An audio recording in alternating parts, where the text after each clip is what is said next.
로마서를 오늘 좀 같이 보도록 하겠습니다. 로마서는 성경에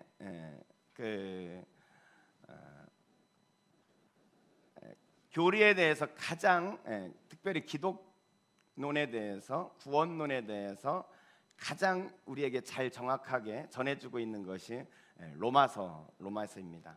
신약이 몇 권으로 되어 있죠? 신약? 구약 39권, 신약은 27권, 그래서 총 66권이에요. 신약이 27권인데 그 중에 바울이 쓴 서신이 13권입니다. 13권.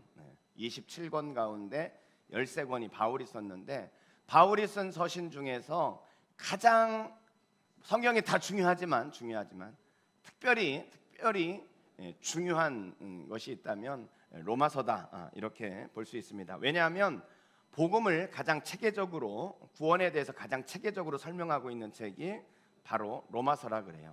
그래서 이 성경을 히말라야 산맥에 이렇게 비유를 한다면 로마서는 히말라야 산맥 중에 제일 높은 에베레스트 산이다, 이렇게 비유를 할 수 있을 것 같아요. 성경을 반지로 비유를 한다면 로마서는 반지 가운데 있는 보석과 같은 것이 로마서다. 그래서 이 로마서가 굉장히 중요한 책이에요. 사실은 제가 로마서를 진작에 좀 이렇게 좀 하고 싶었어요. 또 로마서를 좀 이렇게 해달라고 하신 분도 많았는데, 솔직히 말해서 좀 제가 자신이 없어가지고 로마서를 그동안 손을 못 댔습니다. 근데 성경에 좀 어려운 책 중에 하나가 이제 로마서와 요한계시록이거든요. 그래서 제가 이번에 이제 신약에 좀 제일 어려운 책 2권을 한번 손을 대봤어요. 이번 주에 제가 잠을 못 자고 아주 굉장히 애썼다는 것만 기억해 주시기 바랍니다. 바울이 40대 중반에 선교사로 이제 부름을 받았거든요. 그가 10년 정도 사역을 했어요. 10년 정도. 그러면서 3번에 걸쳐서 선교 여행을 하죠. 성경에는 3번으로 되어 있는데 성경을 미루어 볼 때 바울이 4번까지 했을 것이다, 이렇게 추측을 하게 되어집니다. 1차 선교 여행은 2년 동안 다녔거든요. 터키에서 터키 지역을 중심으로 복음을 전했습니다. 그리고 2차 선교 여행은 터키를 넘어서서 이제 터키까지는 아시아잖아요. 근데 이제 유럽으로 건너가 가지고 이제 그리스 지역까지 가서 복음을 2차 선교 여행 때 전하게 되어지고요. 3차 선교 여행 때는 역시 그리스 지역까지 그렇게 복음을 또 한번 전하게 되어집니다. 1차 선교 여행을 하면서 돌아올 때 바울이 썼던 서신이 갈라디아서예요. 갈라디아서를 썼습니다. 그리고 2차 선교 여행 때 고린도에 머물면서 썼던 성경이 데살로니가 전후서입니다. 데살로니가 전후서. 로마서는 바울이 3차 전도 여행 때 기록했는데, 3차 전도 여행 중에 에베소에 머물면서 고린도 전서를 기록했고요. 빌립보 감옥에 있을 때 고린도 후서를 기록했고, 그리고 고린도에서 로마서를 기록하게 되어집니다. 그리고 나서 바울이 3차 전도행을 마치고 예루살렘으로 돌아오잖아요. 예루살렘으로 돌아온 바울이 다시 로마로 압송이 되어지죠. 그래서 로마의 감옥에 가게 되어집니다. 이 로마의 감옥에 갔을 때 에베소서, 빌립보서, 골로새서, 빌레몬서를 바울이 기록하게 되어지고요. 그리고 로마 감옥에서 1차 풀려나게 되어집니다. 풀려났을 때 목회를 하고 있는 디모데에게 바울이 디모데와 디도에게 편지를 쓰죠. 그래서 디모데전서, 디도서를 편지를 쓰게 됩니다. 그리고 나서 다시 바울이 감옥에 갇히게 되거든요. 다시 감옥에 갇히게 되어지면서 그의 마지막 서신인 디모데 후서를 기록하고, 그리고는 바울이 2번째 로마 감옥에 갇혔을 때 바울이 순교하게 되어집니다. 그런데 이 다른 서신들과 다르게 이 로마서는 다른 서신들은 다 바울이 방문하고 바울이 개척을 했고, 그런 곳에 들려오는 교회의 어떤 문제나 어려운 것들에 대해서 바울이 답을 주면서 쓴 편지들이에요. 대부분이. 갈라디아서 같은 경우에는 바울이 가서 복음을 전했는데 바울이 전하지 않은 복음을 누가 와가지고 또 전한다는 거예요. 그래서 다른 복음은 없다 하면서 기록한 것이 갈라디아서예요. 데살로니가 전후서 같은 경우에는 이 데살로니가 교회에는 어떤 문제가 있었냐면, 그들이 예수님이 곧 오실 것이다, 그래가지고 모든 일을 다 전폐하고 직장도 나가지 않고 아무것도 하지 않고 예수님만 기다리고 있는 거예요. 그래서 바울이 야, 주님이 오시는 것은 그렇게 기다리는 게 아니다. 주님이 내일 오신다 해도 오늘 너희의 삶에서 충성스럽게 살면서 주님을 맞이하는 것이다 하면서 그것을 보내준 것이 데살로니가 전후서입니다. 고린도 전후서 같은 경우에는 고린도 교회가 엄청 많은 문제가 있었어요. 교회가 분열하고 또 도덕적인 문제들, 성적인 문제들, 뭐 여러 가지 문제들이 있었거든요. 그래서 그 문제들에 대해서 바울이 일일이 이렇게 해답을 적어서 보내주는 것이 고린도 전후서예요. 이렇게 모든 서신들은 바울이 직접 방문했고 방문한 교회들의 문제들에 대해서 답을 주는 거였는데 유독 로마서는 바울이 로마 교회를 방문하지 못했습니다. 방문하지 못한 상태에서 바울이 로마에 편지를 보냈어요. 이 로마 교회는 어떻게 만들어졌느냐? 예루살렘 교회가 처음 만들어지잖아요. 마가의 다락방에서 성령이 임하면서 예루살렘 교회가 만들어지면서 그때 은혜 받았던 사람들이 다 흩어져 가지고 로마에도 갔는데 그 사람들에 의해서 로마 교회가 세워졌을 것이다. 학자들은 그렇게 추측을 합니다. 그러니까 바울과는 상관없이 로마 교회가 세워졌거든요. 근데 바울이 3차 전도행을 마치고 3차 전도행 때 로마서를 썼다 그랬잖아요. 이제 이 전도행을 마치고 4차로 바울은 서번하러 가기를 원해서 지금으로 하면 스페인 땅으로 전도를 하러 가려고 했습니다. 왜냐하면 당시의 땅끝은 어디였냐면 바로 스페인 서번하였거든요. 그래서 이곳에 가가지고 복음을 전하러 가야 되는데 그때 바울에게 필요한 게 있었어요. 기도를 해줄 사람이 필요했고 또 물질적인 후원을 해줄 사람들이 필요했어요. 그래서 바울이 내가 이제 로마를 거쳐서 서번하러 갈 건데 그때 너희들이 내게 물질적인 그런 후원을 해줬으면 좋겠다. 이런 후원을 구하고 기도의 후원을 구하면서 그래서 쓴 편지가 로마서예요. 그래서 로마서에는 저들이 바울을 모르잖아요. 그래서 바울의 자신을 먼저 소개하고 그리고 바울이 전하는 복음의 핵심이 무엇인지 그것을 구체적으로 기록해서 로마서를 보내게 되어집니다. 그래서 로마서는 유일하게 바울이 방문하지 않은 교회에 바울이 보낸 편지예요. 그리고 그곳에 자기 자신을 소개하려고 하다 보니까 복음에 대하여 명확하게 자신이 전하는 복음이 무엇인지 그것을 명확하게 전했던 것이 바로 로마서의 내용이다. 이렇게 말할 수 있습니다. 그래서 로마서에 바로 이 복음의 핵심이 기록되어져 있는 것입니다. 자, 로마서는 크게 세 부분으로 이렇게 나눌 수 있습니다. 바울의 서신들은 항상 세 부분으로 나뉘어지는데 하나는 서론이에요. 서론. 그 다음에 본론이겠죠. 본론. 그 다음은 뭘까요? 어떻게 하셨어요? 이야, 예, 맞습니다. 다음은 결론이에요. 예, 결론 이렇게 세 부분으로 되어져 있어요. 세 부분으로 되어져 있는데 이 서론은 1장 1절부터 17절까지가 서론이에요. 1장 1절부터 17절까지. 첫 번째 그래프를 표를 이렇게 틀어주시면 되겠어요. 1장 1절부터 17절까지. 본론은 1장 18절부터 15장 13절까지가 되겠고요. 결론은 15장 14절부터 16장까지 이렇게 나눌 수 있습니다. 이 서론에서는 이제 일반적으로 처음 이 편지를 쓰니까 뭐를 썼겠어요? 인사말이 있었겠죠? 인사말과 함께 바울이 앞으로 전할 복음이 뭔지, 복음에 대한 대략적인 정의를 먼저 여기에서 정의를 내리게 되어집니다. 그래서 복음의 객관적, 네, 띄워주세요. 그거, 지금 그거 복음의 객관적, 지금 제가 설명하는 거예요. 이렇게. 그래서 서론은 인사말과 함께 복음에 대해서 객관적인 설명을 하고 있습니다. 그리고 본론에서는 여기는 복음의 내용이 뭔지 그것을 이제 구체적으로 길게 복음의 내용을 기록하고 있고요. 세 번째는 여기는 이것을 기록한 목적이 뭐냐? 기록 목적. 왜 이것을 기록했느냐? 아까 말씀드린 것처럼 바울은 서번하러 가기 전에 로마의 경제적인 후원을 얻기를 원했잖아요. 선경금을 받기를 원했잖아요. 그런 목적들에 대해서 기술을 하고 그리고 마지막에 이제 끝맺음 인사를 하면서 이게 이제 결론이 마무리되게 되어집니다. 자, 이 본론은 다시 다섯 개로 다시 나뉘게 돼요. 5개. 이 본론은 다시 두 번째 거 띄워주시면 되겠습니다. 두 번째 거 본론은 다시 5개로 나눠지게 되어지는데 복음의 내용이 뭐냐를 설명하면서 5개로 나뉘게 되어지는데, 자 1장 18절부터지만 그냥 편의상 1장부터 이제 3장까지는 구원의 필요성에 대해서 이야기합니다. 구원의 필요성. 구원이 왜 필요하냐? 왜 필요해? 왜냐하면 진노 아래 인간이 있기 때문에, 진노에 있기 때문에 구원이 필요하다. 1장부터 3장까지는 그걸 설명해요. 좀 더 정확히는 3장 20절까지인데 그냥 편의상 3장이라고 제가 적겠습니다. 그리고 두 번째는 역시 3장 21절부터 이제 어디까지냐면 4장까지는 구원이 왜 필요한지 설명을 했잖아요. 진노 아래 있으니까 구원이 필요하다. 그랬으니까 여기에서는 구원의 방법에 대해서 소개를 합니다. 구원의 방법에 대해서. 두 번째는 구원의 방법. 그럼 구원의 방법이 뭐냐? 이신칭이다. 이신칭이.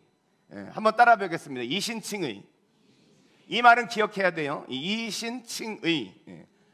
이신, 믿음으로 칭의, 의롭다 칭해 주셨다, 그 말이에요.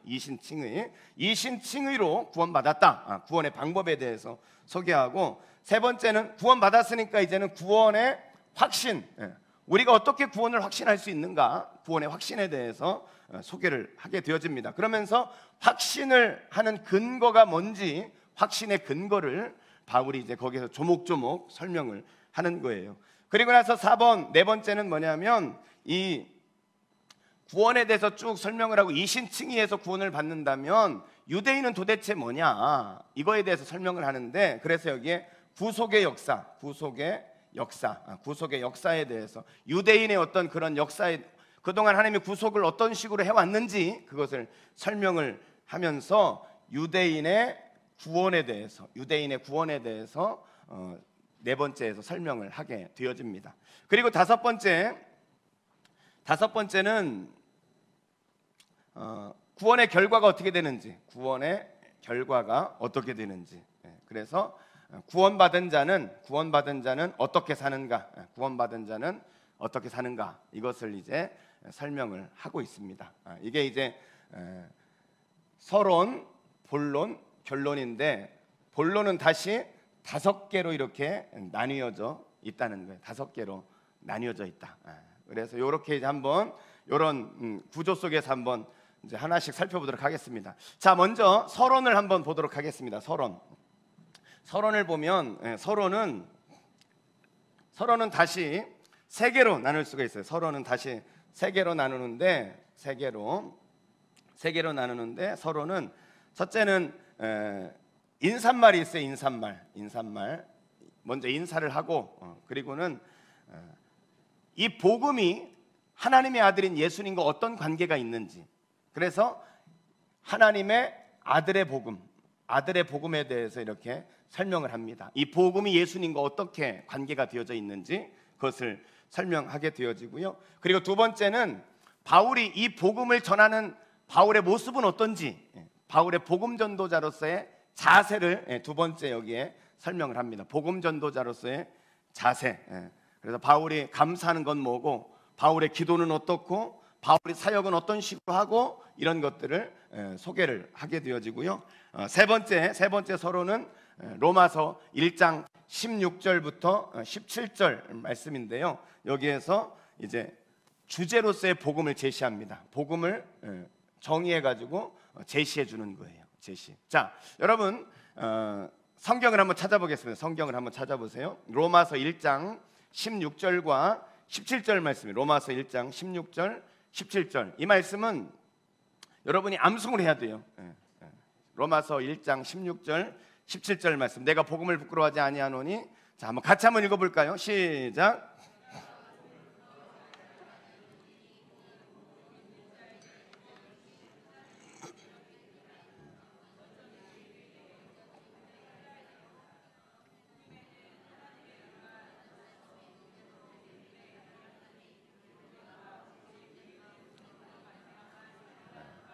기록된 바 오직 의인은 무엇으로 산다고요? 믿음으로. 오직 의인은 믿음으로 산다. 이 말을 다시 말하면 이신칭의다. 이신칭의. 우리의 구원은 하나님의 의를 입혀주셔서 구원을 받는다는 거예요. 이신칭의. 우리가 행동을 가지고 구원을 받는 게 아니라 하나님의 의를 덧입어서 구원을 받는다. 그런 의미예요. 우린 여전히 죄 가운데 있어요. 죄 가운데 있지만 하나님이 우리를 죄 없다고 선언해 주신 거예요. 그래서 이신칭이란 말은 법적인 용어입니다. 법적인 용어. 판사가 무죄 판결하면 죄가 없는 거잖아요. 그런 것처럼 하나님께서 우리를 하나님 예수 그리스도의 의를 입히셔서 예수님의 십자가의 은혜 보혈의 능력으로 우리에게 의를 입히셔서 우리를 의롭게 여겨 주셨다. 그래서 의인은 믿음으로 말미암아 살리라. 믿음으로 구원받는다. 그래서 이 16절 17절에서 바울은 서론을 시작하면서 복음에 대해서 정확하게 정의를 내리고 소개를 하고 이제 본론으로 들어가는 겁니다. 그래서 여러분들이요, 이 16, 17절은 좀 암송해두면 좋아요. 한번 제가 시간을 딱 1분 드리겠습니다. 1분이면 딱 되죠? 뭐 더 필요 없잖아, 그렇죠? 자, 한번 10번이라도 한번 읽어보세요. 자, 시작.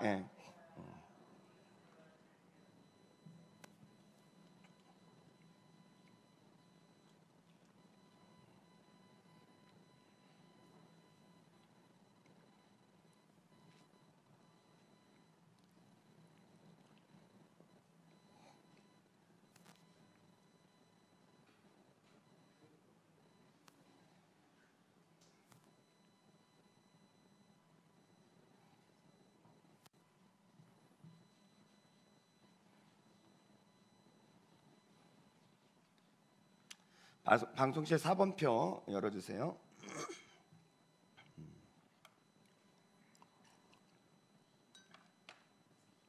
자, 서론은 뭐 인사말이다 이렇게 생각하면 되고요. 16, 17절만 여러분이 기억하시면 돼요. 바울이 이제 시작하면서 복음에 대해서 정의를 내려놓은 거에 대해서 여러분 16, 17절을 기억하면 되고 이제 본론으로 이제 들어갑니다. 본론으로. 본론은 5개로 되어 있다 그랬잖아요. 5개로. 그렇죠? 5개의 로 이렇게 구분을 할 수 있는데 본론 1번은 1장부터 2장 3장까지 이렇게 기록되어져 있습니다. 3장. 그리고 여기는 또 2번은 3장 4장 그리고 5장 6장 7장 8장 그 다음에 4번은 9장 10장 11장 그리고 12장부터 13장 14장 15장 이렇게 이제 이게 본론입니다. 정확히 말하면 1장 18절부터 본론이죠. 자, 이제 이 잘 집중해서 좀 이렇게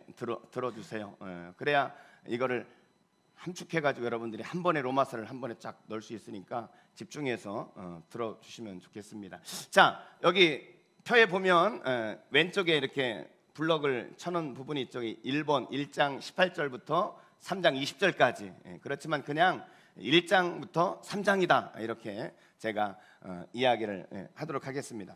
자, 이 첫 번째는 구원의 필요성에 대해서 설명을 한다 그랬잖아요. 구원이 왜 필요합니까? 우리에게 왜 구원이 필요하죠? 왜냐하면 우리에게 하나님의 진노가 있다는 거예요.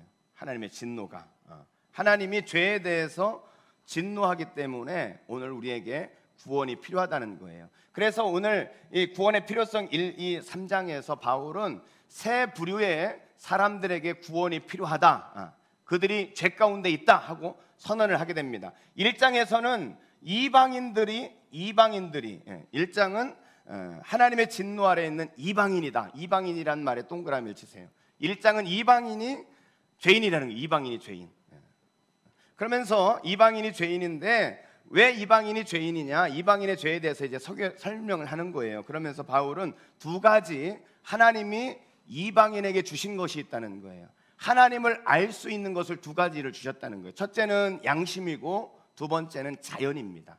하나님이 인간의 마음 가운데 양심을 주셨고 그리고 세상 만물 가운데 하나님을 알 수 있도록 자연 속에서 하나님을 계시하고 있다는 거예요. 이 두 가지가 양심과 자연으로 하나님을 계시해 줬는데 이 이방인들이 그 하나님을 믿었어요, 안 믿었어요? 믿지 않았다는 거예요. 그들이 믿지 않고 죄 가운데 그렇게 불경건과 불의의 죄를 짓고 있다는 거예요. 불경건과 불의의 죄를 짓게 되어졌다. 그래서 이방인들이 죄인이다 이 말이에요. 쉽게 말해서 1장에서 소개하는 것은 그겁니다. 그럼 이 이방인들에 대한 하나님의 현재적 진노가 뭐냐? 현재적 진노. 미래적 진노는 지옥 가는 거죠. 그럼 현재적 진노는 뭐냐? 거기에서 바울은 내어버려 두사라는 단어를 3번을 씁니다. 하나님의 이 이방인의 죄에 대한 현재적 징계는 뭐냐면 내어버려 두셨다는 거예요. 그것에 대해서 당장 벌을 주시거나 당장 그렇게 심판하지 않았다는 거예요. 내어버려 두사. 여러분, 우리가 출애굽기를 보면서 이제 바로의 마음을 하나님이 강팍해 하셨다 그랬잖아요. 여러분, 하나님이 사람의 마음을 강팍해 하면은 그 사람을 어떻게 심판할 수 있겠어요? 하나님이 강팍하게 해놨는데. 여러분, 어떻게 하나님이 강팍하게 만들고 그 사람을 하나님이 심판하면 그건 하나님이 맞지 않잖아요. 자기가 강팍하게 해놓고 하나님이 또 심판하면 어떻게 돼요? 여러분, 여기에서 강팍하게 하셨다, 성경에 보면 그런 이제 앞으로 성경을 읽어가다 보면 강팍하게 하셨다라는 그런 구절들이 나와요. 이 바벨론에 있는 왕들이라 느부갓네살을 강팍하게 하셨다, 뭐 이런 말들이 나오거든요. 여기서 강팍하게 하셨다는 말은 뭐냐면 쉽게 말하면 내어버려 두셨다는 거예요. 그 사람의 마음은 이미 강팍하셨거든요. 아니, 강팍하신 게 아니라 강팍하거든요. 그것에 대해서 하나님이 그냥 두셨다는 거예요. 네 하고 싶은 대로 해라. 그러면 그 사람은 강팍한 사람이기 때문에 강팍하게 할 수밖에 없는 거예요. 그래서 강팍하게 했다는 것은 하나님이 그 사람의 마음을 아주 나쁜 마음으로 만들었다는 게 아니라 그 마음 그대로를 그냥 내어버려 두셨다, 그런 의미예요. 그래서 이방인에 대해서 하나님은 그들의 죄에 대해서 그냥 내어버린 것, 그것이 현재적인 심판이다, 심판. 그래서 1장에서는 이방인이 죄인이다, 이것을 소개하고요. 2장에서는 무엇을 소개하냐면 2장에서는 유대인이 진노 아래 있다는 거예요. 유대인이 죄인이라는 거예요. 유대인이 죄인. 자, 유대인이 왜 죄인이냐?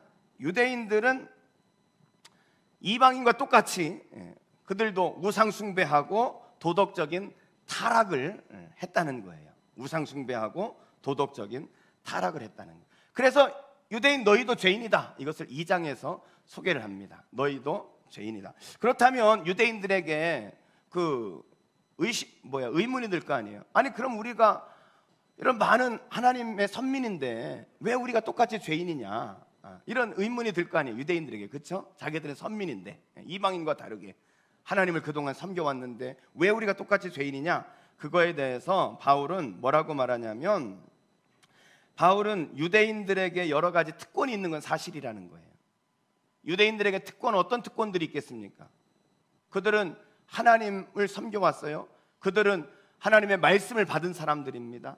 그들에게는 아브라함이나 이런 정말 위대한 조상들이 있어요.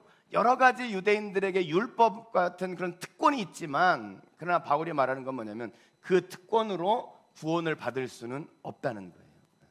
그렇기 때문에 너희는 여전히 죄인이다. 똑같이 이방인과 같은 똑같은 죄를 짓기 때문에 너희는 죄인이다 하면서 2장에서는 유대인이 죄인이다, 이것을 말하는 겁니다. 1장은 이방인이 진노 아래 있고 2장은 유대인들이 죄를 지어서 유대인들이 진노 아래 있다. 그리고 나서 3장에서는 이제 하나님이 3장에서는 모든 사람이 다 죄인이다, 이거 선언합니다. 이방인이나 유대인이나 이 땅의 모든 사람들이 다 죄인이라는 거예요. 모든 사람이 다 죄인이다. 그래서 3장 9절에 보면은 그러면 어떠하냐? 우리는 나으냐? 결코 아니라 유대인이나 헬라인이나 다 죄 아래 있다고 우리가 이미 선언하였느니라. 모든 사람이 다 죄인이다. 죄인이다. 그러면서 이 죄는 보편성, 모든 사람이 다 죄인이라는 거예요. 죄의 보편성을 선언을 하고 있고요. 죄의 그 다음에 총체성 아니면 특수성, 이렇게 말하는데 사람의 모든 부분이 다 오염되어져 있다는 거예요. 그것을 가리켜 신학용어로 뭐라 그러냐면 전적 타락이다, 이렇게 말하죠. 모든 사람이 다 죄를 지었고 그 한 사람 한 사람이 전적으로 타락해 있다, 이것을 이 3장 20절까지 바울이 이렇게 선언을 하는 것입니다. 자, 로마서 3장 9절부터 12절 말씀까지 한번 읽어보겠습니다. 9절부터 12절까지 같이 읽습니다. 시작.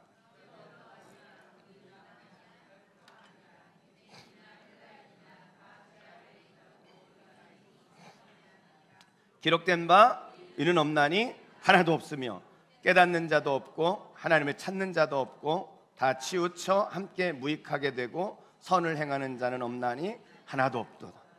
여기서 계속 말하는 게 뭐야? 하나도 없다, 없다. 의인은 없나니 하나도 없으며 깨닫는 자도 없고 찾는 자도 없고 선을 행하는 자도 없다, 하나도 없다. 다 죄인이다. 이것을 이제 3장 20절까지 이제 모든 사람이 다 죄인인 것을 바울은 이야기하는 거예요. 그렇게 함으로 모두가 다 죄인이에요. 그러니까 결국 다 지옥 가야 되잖아요. 그러니까 무엇이 필요하다는 거예요? 구원이 필요하다는 거예요. 구원이 필요하다. 그래서 이 첫 번째 단락은 구원의 필요성에 대해서 이야기합니다. 모든 사람이 다 죄인이다. 이것을 이제 3절에서 3장까지 그렇게 이야기하고요. 그리고 나서 이제 3장 21절부터 정확히는 21장 3장 21절부터 이제 바울이 이야기하려고 하는 건 뭐냐면 모든 사람에게 이제 구원이 필요한데 그럼 우리가 어떻게 구원을 받는가? 구원을 받는가? 그렇죠. 그래서 7번 표를 틀어주세요. 7번 표를. 자, 7번 표. 아까 이제 1번 이제 했어요. 자, 7번 표 틀어주세요.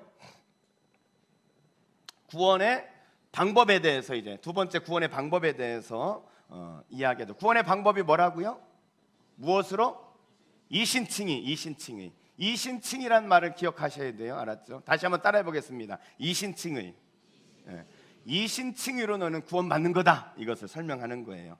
자, 다시 구원의 방법에 대해서는 3장과 4장 두 장에서 이렇게 설명을 하게 되어지는데 3장 정확히는 21절부터 3장 31절까지입니다. 자, 3장 21절을 성경을 우리 같이 한번 읽어보겠습니다. 21절 같이 읽습니다. 시작.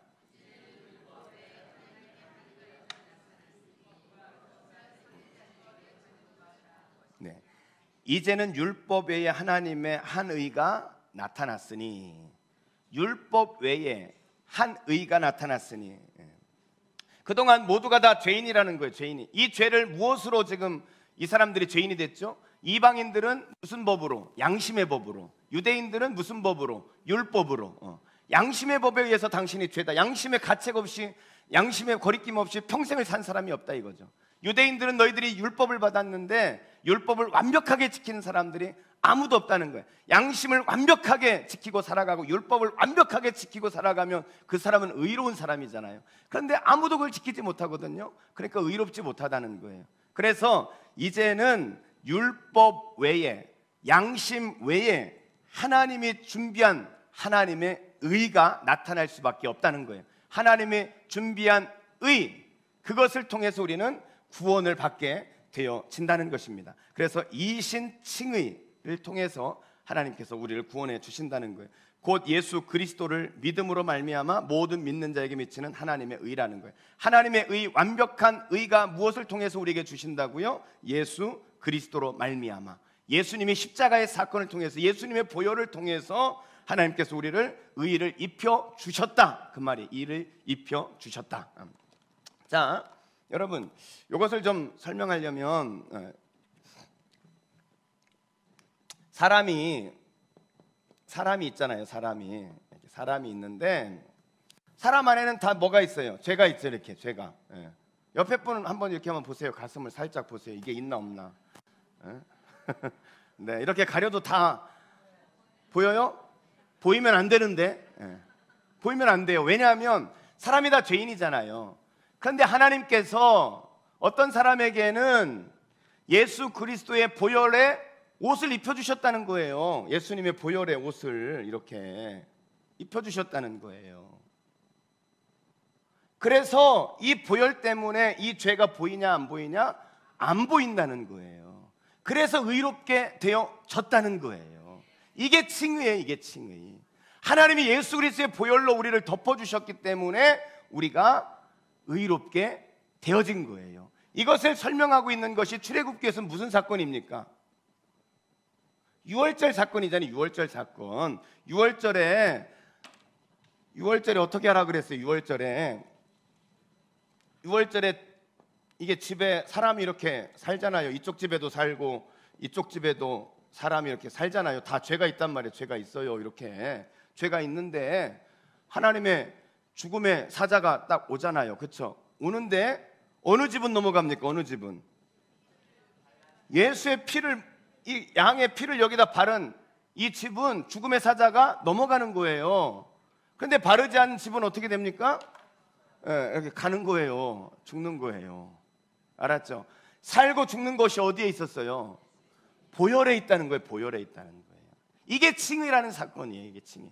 우린 여전히 죄가 있어요. 죄가 있지만 하나님이 우리를 예수 그리스도의 보혈의 능력으로 죄 없다 선언을 해주셨다는 거예요. 그게 은혜라는 거예요. 그게 은혜. 내가 뭘 해가지고 내가 뭘 노력하고 내가 착하게 살아서가 아니라 나는 여전히 죄인이에요. 사실은. 그런데 하나님이 예수의 보혈로 우리를 깨끗게 해주셨다. 용서해 주셨다. 의의를 입혀 주셨다. 이게 칭의예요. 그래서 세상에는 두 종류의 죄인이 있다는 거예요. 하나는 용서받지 못한 죄인이 있고 용서받은 죄인이 있다는 거예요. 여러분은 용서받은 죄인입니까? 못 받은 죄인입니까? 용서받은 죄인이에요. 다. 하나님이 그럼에도 불구하고 용서하셨다니까. 여러분이 얼마나 더러운지는 여러분 스스로가 잘 알죠? 잘 모르세요? 여기에서 이미 얘기했잖아요. 다. 우리는 다 죄인이라고. 모두가 다 죄인이라니까요. 의인은 없나니 하나도 없다는 거예요. 모든 사람이 다 죄를 범하였으며 하나님의 영광에 이르지 못하더니.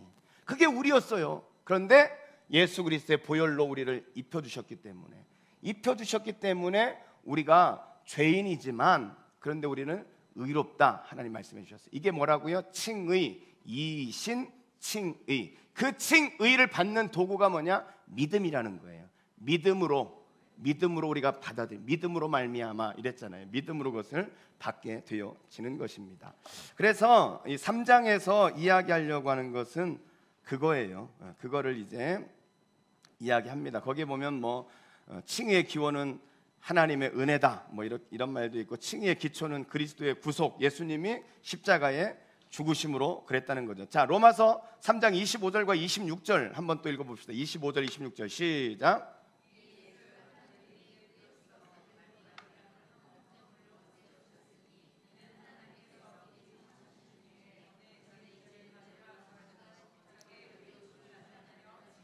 예수를 화목제물로 삼으셨어요. 하나님과 인간이 원수였는데 예수가 화목제물이 돼서 하나님과 우리가 화목하게 되어졌다는 거죠. 예수 믿는 자는 어떻게 하려 하심이라? 의롭다 하려 하심이라. 그래서 예수 그리스도를 통해서 이렇게 됐다는 거예요. 그런가 하면 4번에 보면 칭의의 수단은 뭐라고요? 우리가 무엇으로? 믿음으로 말미암아 믿음으로 그것을 받는 거예요. 그렇기 때문에 우리가 구원을 자랑할 수 있습니까? 없습니까? 자랑할 수 없어요. 오직 믿음으로만 구원받게 되어졌다는 거예요. 그래서 이 3장에서 3장 21절부터 마지막 절까지 해서 칭의의 복음에 대해서 이렇게 설명을 하게 되어집니다. 자, 그리고 나서 4장은 무엇을 설명하냐면 칭의, 구원받은 그 사람의 대표적인 구약의 인물을 소개해요. 그 사람이 누구냐면 아브라함이에요. 아브라함이 구원을 받은 것은 행위로 받은 것이 아니라 무엇으로 받았다? 믿음으로 받았다는 거예요. 아브라함이 있을 때 율법이 있었습니까? 없었습니까? 율법이 아브라함이 더 나이가 많은가? 모세가 더 나이가 많은가? 누가 더 나이가 많아요? 아브라함이 더 많죠. 한번 생각해 보세요. 창세기 출애굽기 배운 분들이 왜 그래요? 아브라함, 이삭, 야곱, 요셉 때 애굽으로 갔다가 애굽에서 430년 동안 있다가 노예가 되니까 하나님 살려주세요 그래가지고 모세를 통해서 이렇게 구원해낸 거잖아요. 율법은 누구 때? 모세가 시내산에서 올라가가지고 받은 게 율법이잖아요. 그러니까 아브라함 때는 율법이 있었겠어요? 없었겠어요? 없었어요. 아브라함은 율법으로 구원받은 게 아니라는 거예요. 아브라함은 믿음으로 받았어요. 바울이 다메섹에서 예수님을 만나고 아라비아 광야에 들어가서 그가 그곳에서 성경을 연구하거든요. 그러면서 나온 복음이 이 복음이에요. 로마서 복음이 거기에서 나온 거예요. 그가 창세기를 쫙 읽어보니까 아브라함이 언제 구원받았느냐? 창세기 15장에 구원을 받았어요. 창세기 15장에서 믿음으로 의롭다함을 얻었다. 창세기 15장에 보니까 믿음으로 구원받았다라고 성경이 그렇게 이야기하고 있어요. 창세기 15장에서 아브라함이 구원을 받았거든요. 그래서 이 아브라함이 믿음으로 구원 얻는 것에 대해서 설명하는 것이 4장이에요. 4장. 그래서 거기 1번 동그라미 1번에 아브라함이 어떻게 구원받았습니까? 행위로 구원받지 않았다는 거예요. 행위로 구원받지 않았습니다. 이스라엘 사람들은 자신들이 할례를 행한 사람들이기 때문에 그것이 특권이거든요. 그런데 할례도 구원과는 아무런 상관이 없다는 거예요. 15장에서 아브라함이 구원받았는데 아브라함의 할례는 몇 장에서 받냐면 17장에서 받거든요. 그러니까 할례는 구원과 아무런 관계가 없다, 그 이야기를 하는 것입니다. 그리고 나서 아브라함은 율법으로 구원받지 않았어요. 아까 말한 것처럼 아브라함이 죽고 400년이 지나서 율법을 받았거든요. 모세가. 율법과 상관이 없어요. 아브라함은 무엇으로 받았다고요? 믿음으로 구원받았다는 거예요. 그러면 여러분, 우리는 예수님이 오시고 2000년이 지난 지금이니까 예수님을 알지만 아브라함은 그럼 도대체 뭘 믿었어요? 뭘 믿었어요? 그것을 마지막에 이제 4장 마지막에 설명하는 거예요. 우리는 오신 메시아 예수를 믿지만 아브라함은 오실 예수를 믿었다는 거예요. 오실 예수를 믿었다는 거예요. 오실 메시아를. 이 믿음으로 아브라함이 구원받았다. 이것이 이제 4장의 내용이 되겠습니다. 이해가 되셨죠? 자, 다시 한번 정리해 볼까요? 1장은 누가 죄인이라고요? 1장은 이방인, 2장은 유대인, 3장은 모든 사람이. 그렇게 다 죄인이니까 3장 21절부터 3장에서 그러면 그 죄인들이 어떻게 구원받느냐? 3장에서 말하는 게 뭐예요? 이신칭의 예수 그리스도의 보혈로 인해서 우리가 하나님의 의를 덧입어서 믿음으로 구원을 받았다. 그 구원받은 사람의 예를 4장에서 아브라함이다 하고 이야기하는 게 4장이라는 거예요. 자, 그리고 나서 이렇게 이제 쫙 구원에 대해서 쫙 설명을 하고 나서 보니까 이 바울이 보니까 구원은 받았는데 사람들이 이 구원이 흔들리는 거예요. 구원이 흔들리는 거예요. 내가 구원 받았나? 내가 천국 갈 수 있나? 이게 흔들리는 거예요. 여러분, 지금 죽으면 여러분 천국 갈 수 있으세요? 네. 한번 이거는 점검을 해야 돼. 네. 기분 나빠도 점검을 하고 가야 돼. 이거는. 자, 나는 지금 죽어도 천국 갈 수 있다. 손 들어 보세요. 지금 죽어도 천국 간다. 네, 들까 말까 그러면 제가 다시 한번 물어보겠습니다. 그럼 여러분들이 천국 문 앞에 섰는데 하나님이 저 천국 갈래요? 그랬더니 내가 너를 천국에 보내줘야 될 이유가 뭐냐? 물으시면 여러분 뭐라고 대답할 거예요?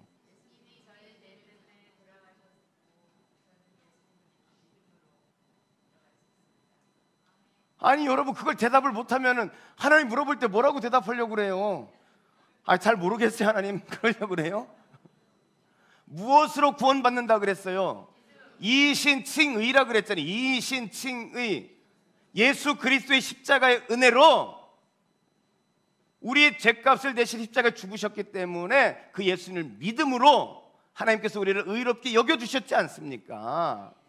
그래서 우리가 구원받았어요. 하나님 자녀가 됐습니다. 그러니 나 천국 가야죠. 이렇게 대답을 할 수 있어야 되는 거예요. 근데 많은 분들이 당신 지금 죽어도 천국 갈 수 있습니까? 그러면은 제가 들어봤던 질문, 이 대답 중에 참 우매한 대답 중에 하나가 뭐냐면 죽어봐야 알죠. 지금 천국 가는 걸 아직도 모르고 있다가 그렇게 죽어가지고 지옥 가면 어떡하려고 그렇게 대답을 하세요. 큰일 나요. 그 말이 무슨 의미인 줄 알아요? 그 말을 하시는 분은 내가 천국 간다 하면 왠지 교만한 것 같고 그러니까 그렇게 대답을 못하는 건데, 그러면 안 돼요. 여러분, 내가 천국 가는 확신을 한다는 것은 내가 가지고 있는 지식과 내 어떤 감정과 내 의지로 갑니다, 이 말을 하는 게 아니에요. 그것은 진리의 말씀, 성경의 약속을 붙들고 나는 갑니다, 이렇게 하는 거죠. 우리의 신앙의 기초가 뭐예요? 말씀이잖아요. 말씀에 우리가 예수 믿으면 천국 간다, 예수 믿으면 지금 죽어도 천국이다 말씀을 하셨단 말이에요. 그 약속을 붙들고 하나님 이렇게 약속하셨잖아요. 영접하는 자 곧 그 이름을 믿는 자는 하나님의 자녀가 되는 권세를 주셨다 말씀하셨죠. 저는 예수님 영접했으니까 하나님 자녀고 지금 죽으면 하나님 아버지 계신 집으로 갑니다, 이걸 확신하고 있으라는, 그것이 내 행위가 아니라 무엇으로? 하나님의 약속의 말씀이니까 그 말씀을 붙들고 그 확신을 가지고 살아야 된다는 거예요. 지금 죽어봐야 알죠. 이러면 큰일 납니다. 우리 권사님들 중에 몇 분이 계세요? 안 돼요. 그러면 안 돼요. 우리가 천국 가는 거는 하나님의 약속의 말씀을 붙들고 가는 거예요. 하나님의 약속의 말씀이 예수님 영접하고 예수님 믿으면 천국 간다, 지금 죽어도 천국이다, 이렇게 했으니까 그 말씀 때문에 내가 천국에 대한 확신을 하는 거죠. 교만해서 그렇게 하는 게 아니에요. 내가 예수님을 영접했으면 하나님의 자녀인 거예요. 자녀. 그래서 여러분 이 구원의 확신을 가지고 살아야 돼요. 제가 생명의 삶 공부할 때 이 구원의 확신에 대해서 아주 명확하게 제가 가르쳐 드리는데, 이번 9월 달에 생명의 삶을 제가 오픈을 합니다. 이제 한 1년 반 쉬었는데 이제 제가 이번에 이제 조금 쉬었으니까 이제 하려고 그래요. 그래서 이 생명의 삶은 안 들으면 안 돼. 안 들으면 들어도 또 들어야 돼. 이거는 알았죠? 이 신앙의 어떤 기초를 제가 처음부터 쫙 이렇게 하는 거기 때문에 다 들어야 돼. 청소년도 들어야 돼. 혜진이도 들어와서 들어야 되고, 다 들어야 돼. 다 들어야 돼. 이거를 들으면 여러분들이 신앙적인 말씀의 기초가 쫙 세워져요. 그래서 그때 이제 구원의 확신에 대해서 아주 제가 명확하게 제가 이렇게 가르쳐 드리는데, 바울이 이제 5장부터 이 8장까지 구원의 확신에 대해서 이제 설명을 하고 있어요. 자, 5장부터 8장까지가 이제 구원의 확신에 대해서 가르쳐 주고 있는데, 자, 이 구원을 받았으면 우리가 이 구원을 생각할 때 구원은 세 개의 구원이라는 말을 여러분이 생각하셔야 돼요. 세 개 구원의 과거, 현재, 그 다음에 미래. 이 구원은 시대로 치면 3단계의 구원이 있어요. 3단계의 구원이 있는데, 내가 예수님을 영접하는 그 순간 우리는 구원을 받았죠. 받았어요. 그렇죠? 맞습니까? 여러분 예수님 영접하는 순간 구원 받았죠? 그걸 무슨 구원이라고 그래요? 칭의 구원이에요. 하나님이 의롭게 칭해 주셨다면 이신 칭의 구원이에요. 칭의 구원을 받았단 말이에요. 칭의 구원. 칭의 됐어요. 칭의. 의롭게 칭해졌단 말이에요. 근데 이렇게 구원을 받은 사람은 이제 하나님의 자녀가 됐잖아요. 그런데 그 하나님의 자녀가 된 사람은 구원받고 나서 우리는 이제 하나님의 자녀다운 삶으로 바뀌어가야 되겠죠. 그것을 뭐라 그러냐면 성화라 그래요. 성화. 한자로 거룩할 성 화할 화자예요. 점점 거룩하게 바뀌어져 간다는 얘기예요. 성화. 그리고 마지막 때 주님 오시는 그날에 우리는 영화 구원을 얻게 돼요. 영화로울 영자 화할 화자예요. 영화롭게 바뀌게 된다는 거예요. 그래서 우리가 구원은, 여러분은 지금 어디에 있습니까? 칭의에 있어요? 성화에 있어요? 영화에 있어요? 영화에 있으면 지금 천국 가셔야 됩니다. 영화는 아니잖아, 그렇죠? 그러니까 지금은 여러분은 성화예요. 성화의 과정이에요. 성화의 과정. 이것을 성화 구원이라는 거예요. 칭의는 우리가 영적으로 하나님을 떠났을 때 영적으로 죽었잖아요, 그렇죠? 아담이 하나님이 선악과를 따먹는 날에 너희가 죽으리라 이렇게 말씀하셨잖아요, 그렇죠? 죽는데 아담이 죽을 때에 세 단계로 죽습니다. 세 단계로. 첫째는 아담이 하나님과의 관계가 끊어지게 되잖아요. 그래서 영적으로 죽습니다. 영적으로. 그리고 두 번째는 아담이 하나님과의 관계만 끊어지는 게 아니라 하와의 관계가, 인격적인 그런 관계가 무너지게 되어진단 말이에요. 그렇죠? 하와를 이렇게 보듬어 주는 게 아니라 말이야, 이 여자 때문에 내가 먹었습니다 그러면서 인격적인 타락이 일어나게 되는 거예요. 인격적인 죽음이 일어나는 거예요. 그리고 세 번째, 진짜 아담이 죽었어요. 그렇죠? 창세기 4장에 보면 아담이 죽습니다. 세 번의 죽음이 일어나요. 근데 우리가 구원받는 것도 세 단계로 일어나는 거예요. 우리가 영적으로 하나님 앞에 죽었는데 칭의, 그 죽은 영을 하나님이 살려주셨단 말이에요. 그 다음에 인격이 무너졌는데 그 인격을 우리가 다시 구원해 가야 되는 거예요. 그 인격을, 그것을 성화라 그래요. 우리가 육체가 죽었는데 육체가 다시 살아나는 때가 언제예요? 영화 구원이에요. 그것이 미래. 이렇게 이 구원은 세 단계에 거쳐서 이루어진다. 근데 보통 우리가 구원받으세요 그 말은 뭘 말하는 거냐면 이거를 말하는 거예요. 그래서 이것을 그냥 기본 구원이다 뭐 이렇게 말하기도 합니다. 기본 구원이다. 이렇게 구원은 세 단계예요. 자, 지금 바울이 5장부터 8장까지 이야기하려고 하는 건 뭐냐면, 우리가 처음 성화 구원을 받았으면, 칭의 구원을 받았으면 그 구원을 받은 사람은 영화 구원이 보장되어져 있다는 거예요. 지금 이 구원을 받았으면 마지막 주님 앞에 갔을 때 영화롭게 되어지는 이것이 보장받았다, 이것을 설명하는 거예요. 이것이 구원의 확신, 내가 구원받았으니까 내가 이때 하나님 앞에 분명히 선다. 이 확신, 영화를 확신하는 것, 이것을 이제 구원의 확신이다 이렇게 말하는데, 이것은 5장부터 8장까지는 샌드위치로 되어져 있습니다. 샌드위치로. 5장에서는 그리스도로 인한 구원의 확신이에요. 그리스도와의 연합으로 우리가 구원의 확신을 가질 수 있다. 그 다음에 8장에서는 성령으로 인해서, 성령이 내주하심으로 인해서 구원을 받는다는 거예요. 8장은. 그리고 6장과 7장은 뭐냐면 이 구원의 확신을 방해하는 것이 있어요. 우리의 구원의 확신을 흔들어 놓는 게 있어요. 그게 뭐냐면 우리의 구원을 흔들어 놓는, 언제 우리의 구원이 흔들립니까 여러분? 언제? 죄 지을 때 흔들리잖아요. 죄 그리고 율법. 우리의 구원을 흔들어 놓는 죄, 우리의 구원을 흔들어 놓는 율법에 대해서 이 문제를 가지고 어떻게 확신을 갖는지, 이것을 설명하는 것이 6장과 7장이에요. 7장. 그래서 자, 5장부터 잠깐 또 이렇게 살펴보면, 5장은 우리가 그리스도와 연합되었기 때문에 우리는 구원받는 그 순간 주님과 연합되어져 있잖아요. 그러니까 살아도 죽어도 우리는 항상 주님과 연합되어 있기 때문에 우리가 죽으면 주님처럼 천국에 간다는 거예요. 그리스도와 연합되어져 있기 때문에. 그리스도와 연합으로 우리는 구원을, 천국에 가는 것이다. 천국에 대한 소망이 있다. 그래서 로마서 5장 3절 4절 한번 보겠습니다. 로마서 5장 8절을 읽겠습니다. 5장 8절 같이 읽습니다. 시작.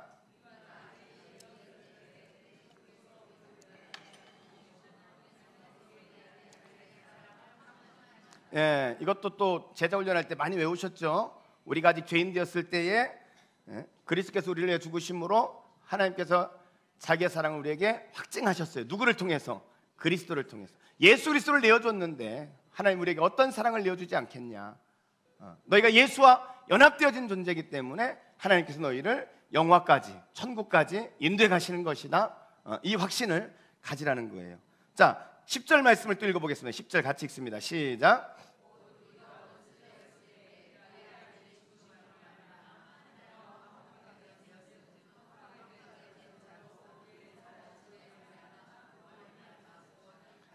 거기에 보니까 구원을 받을 것이다 그랬잖아요.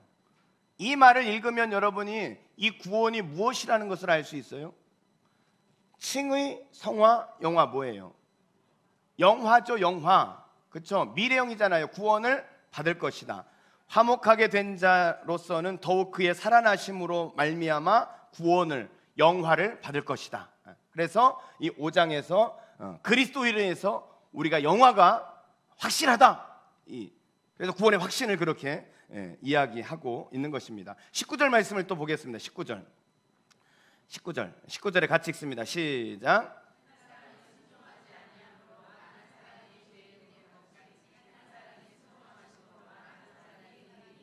그 한 사람은 누구예요? 앞에 사람은 순종하지 않은 사람은 누구겠어요? 아담이죠. 아담 때문에 모든 사람이 다 죄인이 됐어요. 그런데 한 사람이 순종함으로, 그분 누구예요? 예수님 때문에 모든 사람이 의인이 된다. 이렇게 말씀하고 있습니다.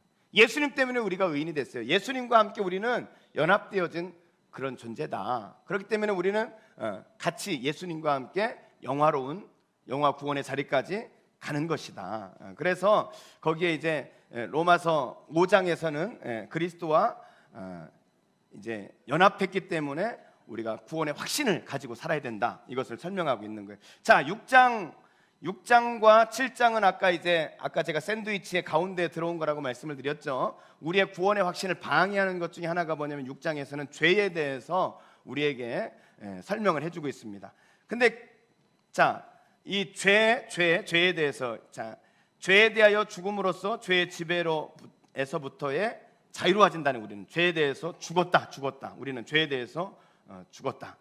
여러분, 우리가 구원받았어요. 구원받았으면 이 죄를 지어도 구원을 받는 거잖아요. 그렇죠? 구원받았어요. 그럼 죄 지으면 구원이 떨어져요? 안 떨어지는 거예요. 그 구원은 떨어지는 게 아니란 말이에요. 그러면은 야, 어차피 구원받았고 구원에서 떨어지지 않으니까 죄를 좀 막 짓고 살아야 되겠다. 그러면 됩니까? 안 됩니까? 안 되죠. 안 돼요. 그런 사람을 뭐라고 말하냐면 율법 폐기론자다, 이렇게 이야기하는 거예요. 율법 폐기론자라고. 왜 우리가 죄를 지으면 안 되느냐? 이 죄를 지으면 구원의 확신이 흔들리게 돼요. 내가 하나님 진짜 사랑하나? 내가 하나님 자녀가 맞나? 이것이 흔들리게 되어진다는 것입니다. 자, 6장 1절을 같이 읽습니다. 6장 1절 시작. 그런즉 우리가 은혜를 더하게 하려고 죄에 거하겠느냐? 무슨 말이에요? 우리가 죄가 많은 사람일수록, 죄에 대한 그런 자각이 큰 사람일수록 구원의 감격이 더 어떻겠습니까? 더 크겠죠. 그러니까 은혜가 더 크다는 거예요. 죄가 큰 사람일수록 은혜가 더 크다는 거예요. 그러니까 죄를 더 지어야 되겠냐? 그러면 안 된다는 거예요. 자, 2절 계속해서 보습니다. 시작.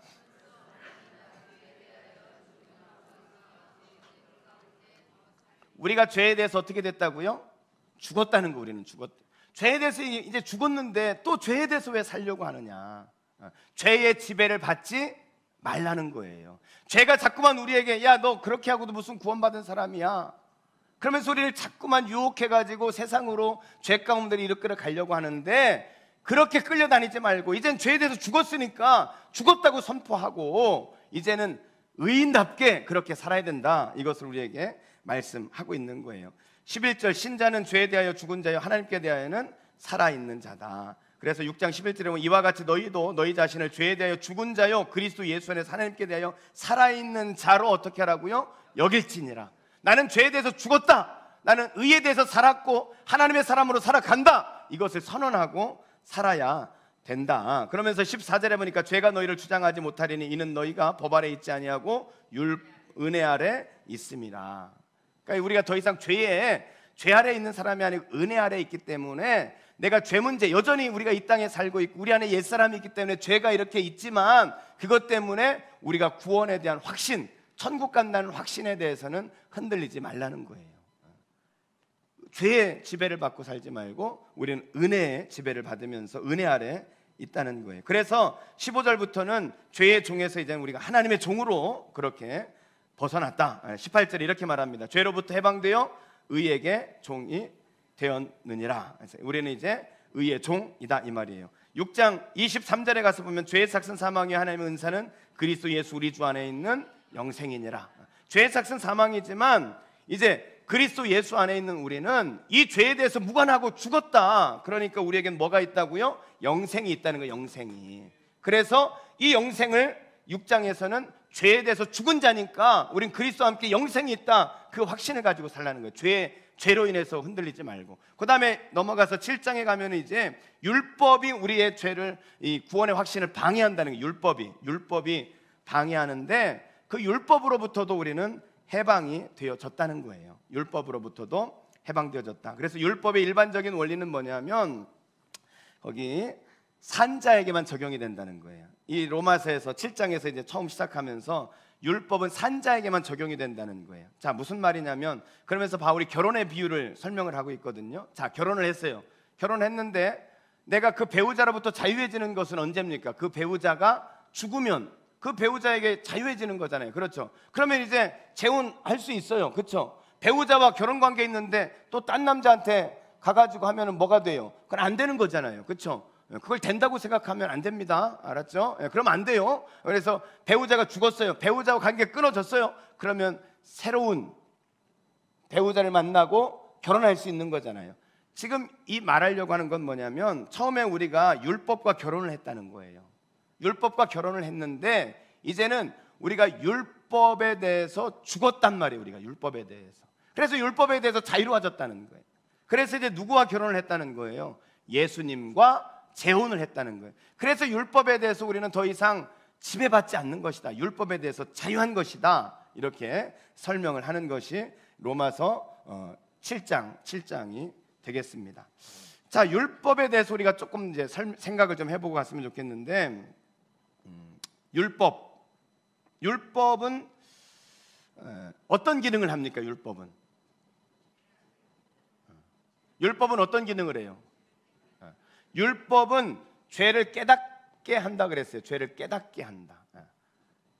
이게 도둑질하지 마라 성경에 있으니까 도둑질이 죄구나 하는 걸 안단 말이죠. 그렇죠? 그래서 율법 때문에 우리가 죄를 깨닫게 되어지는 거예요. 율법은 우리를 구원시키려고 하나님이 주신 게 아니에요. 율법을 완벽히 지켜서 너희들 구원받아라 그렇게 주신 게 아니라는 거예요. 율법을 지키려고 하면 할수록 그 율법을 지킬 수 있겠습니까? 못 지키겠습니까? 못 지켜요. 못 지켜요. 그러니까 결국은 율법을 자꾸 지키면 지키려고 할수록 우리가 깨닫는 게 뭐냐면 내가 죄를 지을 수밖에 없는 존재구나, 죄인인 것을 깨닫게 돼요. 율법을 통해서. 그래서 율법을 뭐라 그랬냐면 갈라디아서에 보면 몽학선생이라고 했어요. 몽학선생은 다른 말로 말하면 가정교사라는 거예요. 가정교사. 옛날엔 가정교사를 두고 가르쳤단 말이에요. 알렉산더 대왕은 아리스토텔레스가 가정교사였잖아요. 철학자 아리스토텔레스가 알렉산더의 가정교사 그 밑에서 이렇게 배웠단 말이에요. 그런데 우리는 율법은 우리의 가정교사라는 거예요. 그를 통해서 무엇을 깨닫는 거예요? 내가 죄인이구나, 이것을 깨닫게 한다는 거예요. 그러면 뭐가 필요한 거예요? 이제 복음이 필요한 거죠. 예수가 필요한 거죠. 그래서 율법의 기능은 그런 거예요. 그래서 이 7장에서 말하려고 하는 건 뭐냐면 율법은 죄를 깨닫게 하는 거지 율법으로 구원을 얻는 건 아니다. 율법은. 그래서 우리가 율법에 대해서 자유하라는 거예요. 자유하라는 거예요.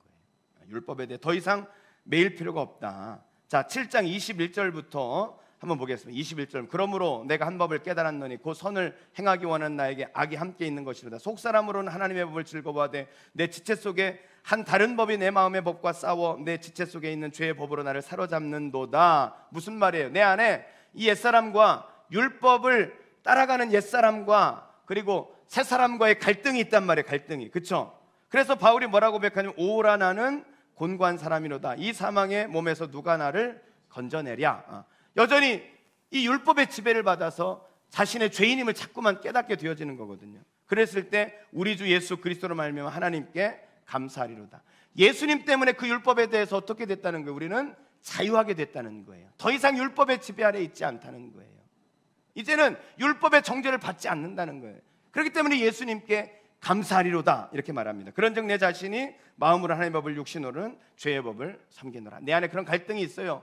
그래서 자꾸만 율법이 나를 정죄합니다. 그런데 이제 더 이상 그 율법의 정죄를 받을 필요가 없다. 우리는 예수 그리스도로 말미암아 구원받은 사람이기 때문에 천국을 가는 사람이다. 더 이상 율법에 매여서 율법의 정죄를 받을 필요가 없다. 그러면서 7장에서는 율법으로 인해서 정죄받지 말라는 거예요. 우리가 천국에 확신을 갖고 살라는 거예요. 마지막 8장이 이제 로마서의 제일 중요한 부분입니다. 아까 제가 성경에 히말라야 산맥이라면 로마서는 에베레스트 산이라고 그랬죠. 그러면 이 8장은 뭐냐? 에베레스트 산의 정상이다 이렇게 볼 수 있어요. 가장 중요한 장이 8장이에요. 8장. 자, 8장은 아까 샌드위치 이야기를 했잖아요. 5장에서 그리스도와 연합해 가지고 때문에 우리는 천국 간단 말이에요. 그렇죠? 그리고 8장에서는 성령이 내주하시기 때문에 우리는 천국을 갈 수 있는 사람이라는 거예요. 그리고 6장과 7장에서 죄와 율법이 우리를 정죄하지만 그 정죄에 매일 필요가 없다는 거예요. 왜? 우리는 그리스도로 인해서 이 모든 죄와 율법에서 자유하게 됐기 때문에 그리스도와 함께 우리는 천국의 소망이 있는 사람이다. 이렇게 이제 이야기하는 거예요. 그래서 이제 8장에서는 이거는 아주 중요한 거라 오래 해야 되는데 오래 어차피 못할 거라서 그냥 제가 간단하게 8장을 이야기를 하도록 하겠습니다. 8장에서는 성령을 통해서 구원의 확신을 받는다는 거예요. 자, 8장 1절을 한번 보겠습니다. 8장 1절 같이 읽습니다. 시작.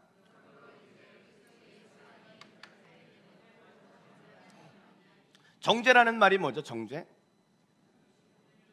정죄라는 것은 너 죄인이다. 그래서 죄를 선언하고 그 죄에 대해서 형벌을 주는 것, 그게 정죄라는 거예요. 그런데 이제는 그리스도 예수 안에 있는 사람에게는 결코 정죄함, 죄 선언도 없고 죄에 대한 형벌도 없다는 거예요. 결코 정죄함이 없다는 거예요. 왜 그렇습니까? 2절에 가서 보면은 이는 그리스도 예수 안에 있는 생명의 성령의 법이 성령의 역사가 죄와 사망의 법에서 너를 해방했기 때문에 더 이상 정죄가 없다는 거예요.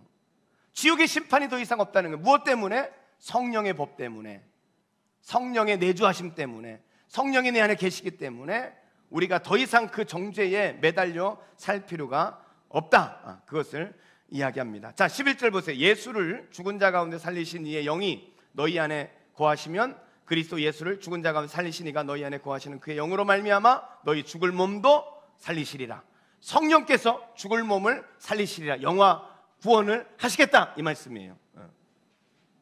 그런가 하면 14절부터 17절까지는 양자를 통해서 구원의 확신의 근거를 이제 제시하고 있습니다. 자, 14절에 보면 무릇 하나님의 영으로 인도함을 받는 사람은, 여기서 영으로 인도함을 받는다, 성령의 인도함을 받는다. 그래서 뭐 기도했더니 성령이 이렇게 가 이렇게 하라 이런 말이 아니에요.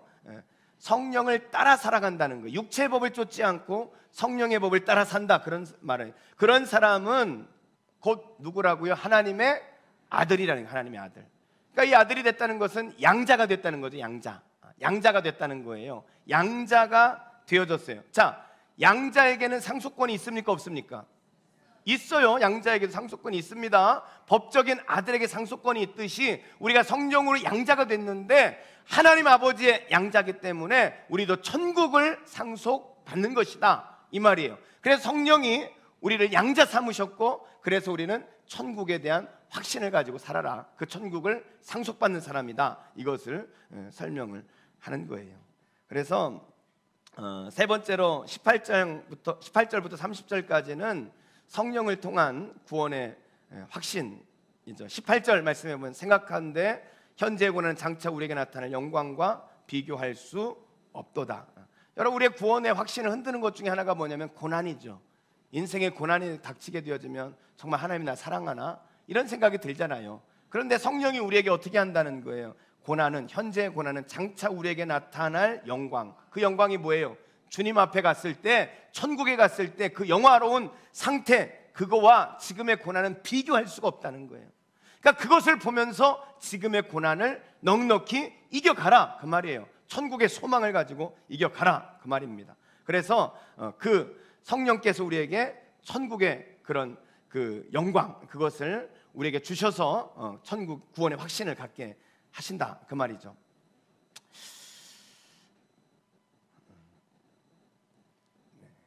그리고 이제 로마서 28절부터 30절까지는 하나님의 구원에 대한 마스터 플랜을 우리에게 거기에 소개하고 있습니다. 거기에 보면 29절에 보면요, 29절에 보면 하나님이 미리 아신 자를, 하나님이 우리를 구원해 가시는 것에 대한 5단계로 설명을 해요. 하나님이 미리 아신 자를 또한 그 아들의 형상을 본받게 하여 미리 정하셨으니, 미리 정하신 그들을 또한 어떻게 했어요?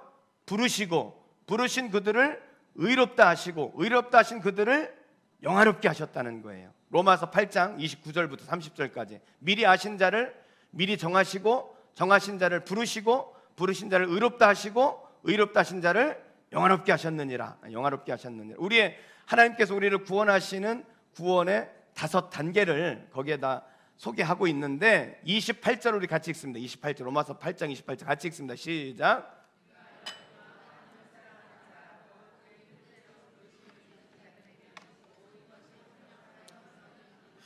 하나님의 그런 구원 계획에 따라서 합력하여 선을 이루어 무엇하게 한다? 영화롭게 하시겠다는 거예요. 그 구원의 5단계를 하나님이 합력해서 영화로운 자리까지 인도해 가신다. 무엇을 통해서? 성령을 통해서.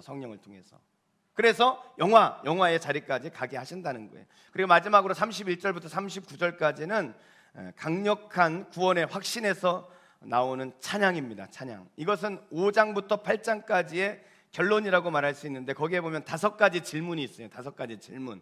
첫째, 누가 우리를 대적하리요? 31절에 보면, 그렇죠, 그런 적이 일에 대하여 우리가 무슨 말 하리요? 만일 하나님이 우리를 위하시면 누가 우리를 대적하리요? 대적할 자가 있다는 거 없다는 거예요? 없다는 거예요. 32절 두 번째, 우리를 향한 하나님의 사랑이 변합니까? 변하지 않는다. 아들까지 주셨는데 무엇을 아끼지 않고 주시겠냐? 변하지 않는다. 33절, 우리를 고발할 자가 있습니까? 없습니까? 없어요. 누가 능히 하나님께서 택하신 자를 고발하리요? 33절에 보면 의롭다 하시니까 하나님이신데 누가 고발할 수 있겠냐? 아무도 우리를 고발할 수 없다. 그 다음에 34절, 우리를 정죄할 자가 있습니까? 없어요. 이미 누가 정죄를 받았기 때문에 예수님이 십자가에서 모든 정죄 정죄가 뭐라 그랬어요? 죄인인 걸 선언하고 죄에 대한 형벌을 받는 게 정죄라 그랬잖아요. 예수님이 정죄를 받았기 때문에 우리는 더 이상 정죄가 없다는 거예요. 그 다음에 35절 39절은 그리스도의 사랑에서 끊어집니까? 끊어지지 않죠. 자, 35절 우리 같이 한번 읽습니다. 로마서 8장 35절 시작.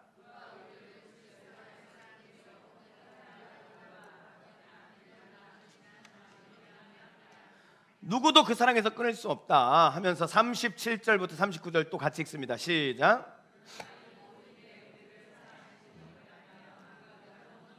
넉넉히 기느니라 내가 확신하노니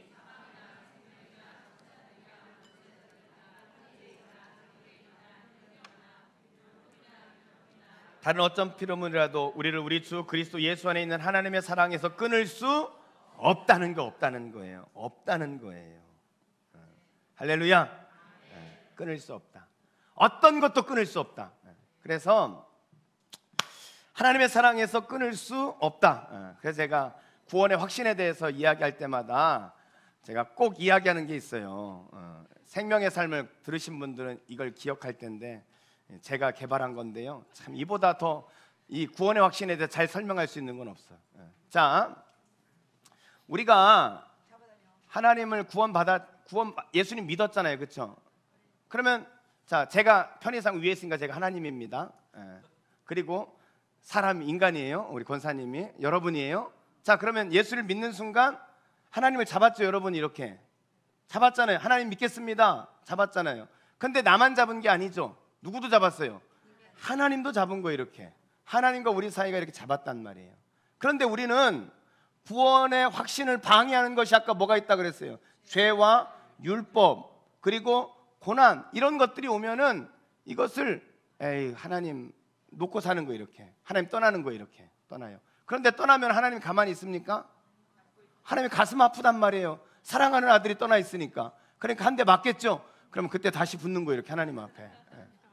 그래 또 이렇게 잘 붙어가지고 살다 보니까 또 이렇게 또 아유 뭐 이렇게 교회 다니는 것도 귀찮고 그냥 또 떨어져 이렇게. 그리고 또 그러다 보니 한 대 맞으니까 또 붙어. 또 떨어져. 붙어. 우리가 평생 이러고 사는 거야. 평생 우리는. 그렇죠? 맨날 그냥 하나님만 꽉 붙들고 막 이렇게 난 믿음이 막 항상 충만하고 그런 사람은 이 세상에 있을까요? 없을까요? 제가 확신하는데 아무도 없어요. 그런 사람은. 우리는 인간이 인지라 우리 안에 육신에 정욕이 있기 때문에 이게 항상 붙었다 떨어졌대요. 자, 그러면 떨어졌어요. 놨어요. 하나님을 떠났어요. 그러면 하나님과의 관계가 끊어졌죠? 끊어졌어요? 안 끊어졌어요? 안 끊어졌어요. 왜요? 하나님이 붙잡고 있거든요. 아무리 갈라 그래도 이리 오세요. 딱 잡고 있어. 아무리 갈래도 내가 권세보다 힘 세니까 이거 절대 놓치지 않는 거예요. 그게 로마서 8장 마지막 절이에요. 누가 우리를 그리스도의 사랑에서 끊으리요? 환난이나 기근이나 적신이나 어떤 것이라도 우리를 그리스도의 사랑에서 끊을 수 있다 없다? 없다. 하나님이 나를 딱 붙들고 있기 때문에 이게 구원의 확신인 거예요. 이게 구원의 확신. 절대 구원의 확신이 흔들리지 말라는 거예요. 근데 내가 막 자꾸 죄를 지어요. 죄를 지으면요, 처음에 죄 지을 때는 어떻습니까? 아유, 내가 이러면 안 되는데. 그래가지고 하나님 앞에 와서 하나님 죄송합니다, 잘못했습니다, 회개했어요. 근데 와가지고 또 죄를 지었어요. 그럼 또 와서 하나님, 아이고 하나님 죄송합니다, 잘못했습니다. 근데 나와서 또 죄를 지었어요. 자, 세 번째 기도하려면 어떤 마음이 들까요? 죄를 짓고 세 번째 와가지고 기도하려면 어떤 마음이 들어요? 회개하려고 딱 그러면 사탄이 그래요. 낯짝도 두껍다. 낯짝도 두껍지. 네가 그렇게 죄지고 또 하나님 앞에 와서 또 그러냐? 이런단 말이에요. 우리에게 사단이 우리를 자꾸만 정죄하는 거예요. 율법이, 죄가 우리를 정죄한단 말이에요. 네가 그러고도 너는 죄인이야. 하나님 너 사랑하지 않아. 자꾸 정죄한단 말이에요. 그러면 하나님 앞에 나아가는 것이 점점 두려워지고 못 가게 돼요.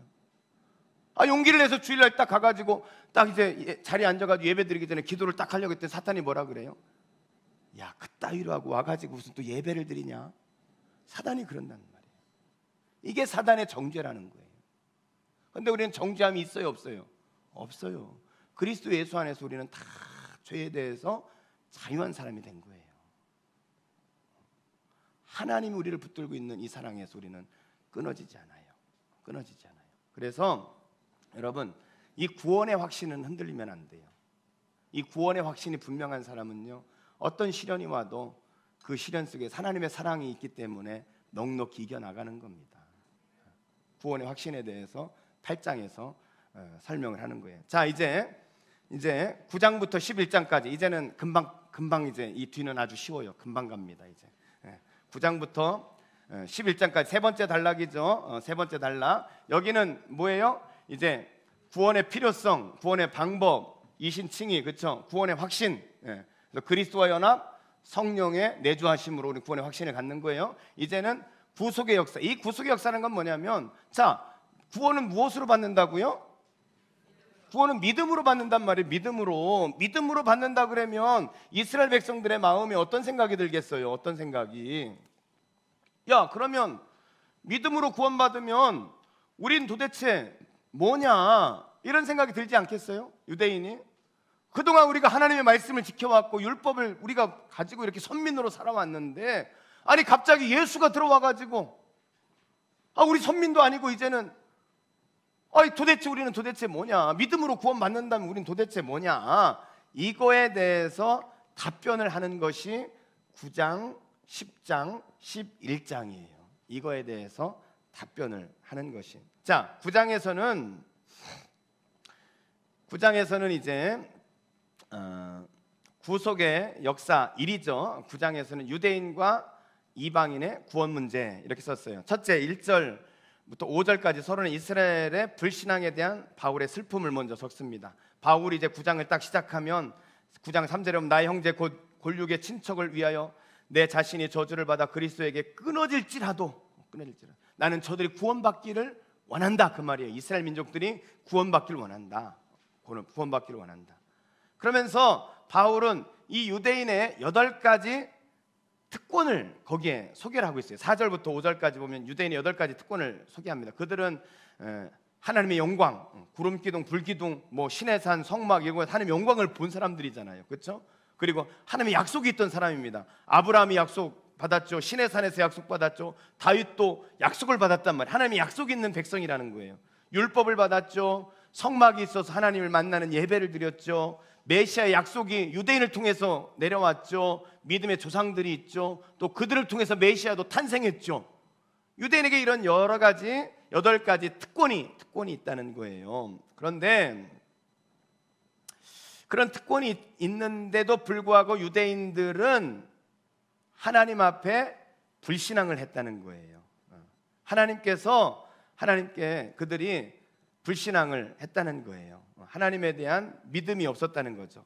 이스라엘에 대한 약속이 취소됐냐? 믿음으로 얻는 구원이라면 그러면 이스라엘에 대한 하나님의 약속이 취소됐냐? 그 말이에요. 여러분, 하나님이 이스라엘을 선민으로 만들었잖아요. 그렇죠? 그런데 지금 와서 이들을 니네 아니야 폐기를 한다 그러면 하나님의 뜻이 변한 겁니까?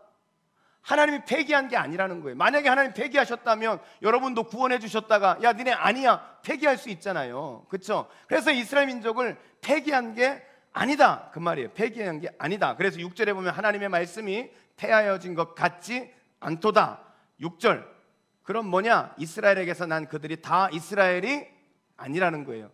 이스라엘에서 난 선민이라 그래서 다 이스라엘이 아니라는 거예요. 다른 말로 말하면 민족적으로 아브라함의 아들이기 때문에, 후손이기 때문에 그들이 다 구원받는 이스라엘은 아니다 이 말이에요. 그러니까 이스라엘 민족 중에서도 구원받는 사람이 따로 있다는 거예요.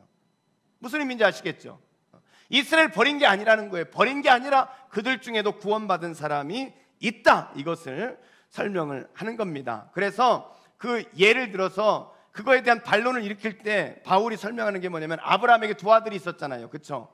아브라함의 두 아들 이스마엘과 이삭이 있었는데 하나님이 아브라함의 자손이지만은 자식이지만 이스마엘이 아니라 이삭을 하나님이 선택하셔서 그를 통해서 하나님의 일들을 행해 가셨단 말이죠. 그러니까 하나님이 모든 아브라함의 자손이라고 다 구원받는 게 아니라는 거예요. 그러면서 이제 야곱이 아니라 이삭의 아들들 이야기를 합니다. 이삭의 아들이 누구예요? 에서와 야곱이 있잖아요. 여러분, 이스마엘과 이삭은요 엄마가 달라요. 그런데 에서와 야곱은요 엄마도 같아요. 같은 뱃속에서 낳았지만 하나님이 에서를 아니라 야곱을 하나님이 선택하시고 그를 사용해서 일을 하시지 않았냐. 모두 다 아브라함의 자손이라고 다 하나님이 구원해 주시는 것은 아니다. 너희들 정신 똑바로 차려라, 이렇게 말하는 거예요. 아브라함의 예를 들어서 이야기를 하는 것입니다. 그래서 하나님께서 긍휼히 여기실 자는 긍휼히 여기시고, 그 다음에 강팍하게 한 자는 강팍하게 하신다는 거예요. 여러분, 여기서 강팍하게 한다는 말의 의미가 뭐라 그랬어요? 내어버려 두는 거라 그랬어요. 그 원래 강팍한 사람이기 때문에 강팍하게 하지 않아도 돼요. 하나님이 다 강팍한 사람인데 그 중에 어떤 사람은 하나님이 긍휼히 여겨서 구원하시고, 어떤 사람은 그 강팍한 대로 그냥 내어버려 두셨다는 거예요, 하나님께서. 그러면 뭡니까? 누구는 구원하고 누구는 구원하지 않습니까? 이거에 대한 바울의 답변은 뭐냐면, 바울은 토기장이로 그것을 설명을 합니다. 토기장이로. 그 말이 뭐냐면, 이 토기장이가 진흙을 가지고 토기장이가 어떤 그릇을 만들까? 그것은 누구 주권이라는 거예요? 토기장이 주권이라는 거예요. 토기장이가 만들고 싶은 거 만드는 거지. 너는 임금 밥그릇을 만들어야 되겠다면은 토기장이가 임금 밥그릇 만들고, 야 너는 저 오강단지나 해라. 오강으로 만들면 오강이 되는 거라는 거예요. 누가 시비 걸겠냐? 하나님이 창조자시고 너희는 피조물인데 하나님이 긍휼히 여겨서 구원해주면 된 거지. 거기다 무슨 시비가 많아? 이렇게 이제 바울이 이야기를 하는 거예요. 너희는 버린 게 아니다. 너희 중에도 하나님께서 긍휼히 여길 자는 구원하신다. 이것을 이제 바울이 이제 9장에서 그렇게 설명을 하는 거고요. 10장에서는 이제 하나님께서 이제 그 이스라엘의 구원받지 못하는 이유를 거기에 설명을 합니다. 10장에서는 왜 그럼 하나님이 그들에 대해서 긍휼히 여기지 않았느냐? 그들은 복음에 대해서 잘못된 믿음을 가지고 있었다는 거예요. 복음에 대해서 잘못된 믿음을 가지고 있었다는 거예요. 그래서 30절에서 33절에 복음에 대한 믿음의 실패, 그렇게 써 있죠. 그들은 율법을 지키는 것으로 구원을 받는 것으로 착각하고 있었다는 거예요. 율법을 지킴으로 구원받는 게 아니죠. 율법의 기능은 뭐예요? 율법의 기능은 죄를 깨닫게 하는 건데, 그래서 누구를 찾으라는 거예요? 예수를 찾으라는 건데, 이스라엘 사람들은 그냥 율법을 지켜서 구원을 받는 것으로 그렇게 오해를 하고 있었다는 거예요. 믿음에 대해서 너희들이 잘못 알고 있었다. 바울이 그것을 설명합니다. 여러분, 이스라엘 민족들이요 어리석은 것들이 많아요. 아까 출애굽기 19장 얘기하면서 제가 그 말씀 드렸잖아요. 하나님께서 이스라엘에게 비전 선언을 할 때 나는 온 열국의 하나님이다. 너희는 이 열방 중에 있는 사람들을 하나님께 이끌어가는 제사장 나라로 살아야 된다. 이렇게 말씀하신 거잖아요. 하나님이 그들을 선민으로 특권을 주셨어요. 그 특권은 무엇을 하라고? 믿지 않는 이방 민족을 하나님께 인도하라고 그걸 주신 거잖아요. 근데 이스라엘 사람들은 자신의 특권, 자기가 하나님의 선민이라는 건 거기에는 집중하고 그것의 특권은 누렸어요. 그런데 자신의 책임, 저들을 하나님 앞에 이끌어와야 될 그 책임은 이루지 않고 너희는 개와 같은 이방인이다 취급하면서 너희들은 끝이야, 우리만 하나님을 섬길 거야, 이렇게 했단 말이에요. 이게 이스라엘의 잘못이라는 거예요. 근데 그 이스라엘의 잘못 중에 하나가 뭐냐? 이 구원 얻는 교리에 대해서 너희가 잘못 알고 있었다는 거예요. 율법은 죄를 깨닫게 하는 건데 너희가 율법을 지킴으로 구원을 받으려고 했던 거, 그래서 너희가 실패한 거다. 바울이 그거를 이제 이스라엘의 구원받지 못한 것에 대해서 지적을 하는 거예요. 그러면서 바울이 믿음으로 구원받아야 되는 것이다 하는 것을 이야기합니다. 그러면서 로마서 10장 9절과 10절 같이 한번 읽어봅시다. 로마서 10장 9절과 10절 같이 읽습니다. 시작.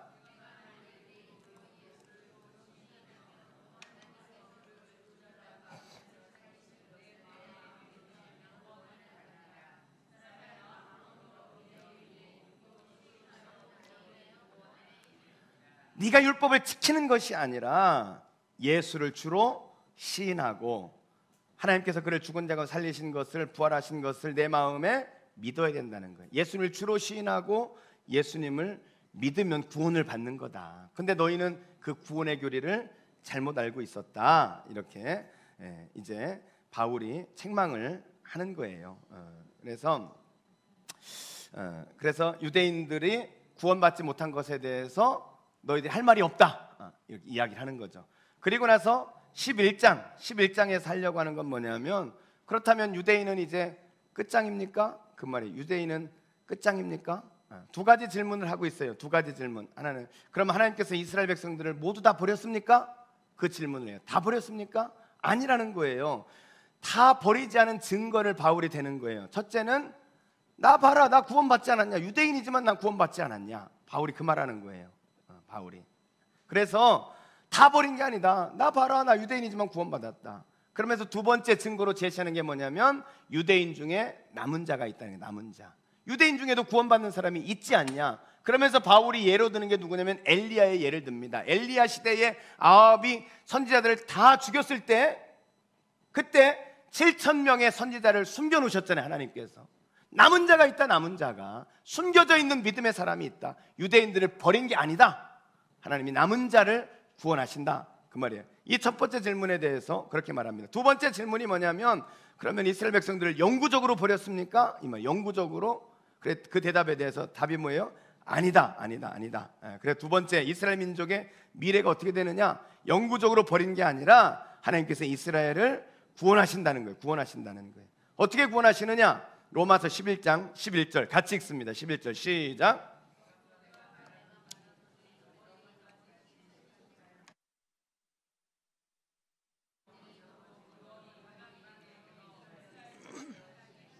그러므로 내가 말하노니 그들이 넘어지기까지 실족하였느니라. 여기서 그들이라는 게 누구냐면 유대인을 말하는 거예요.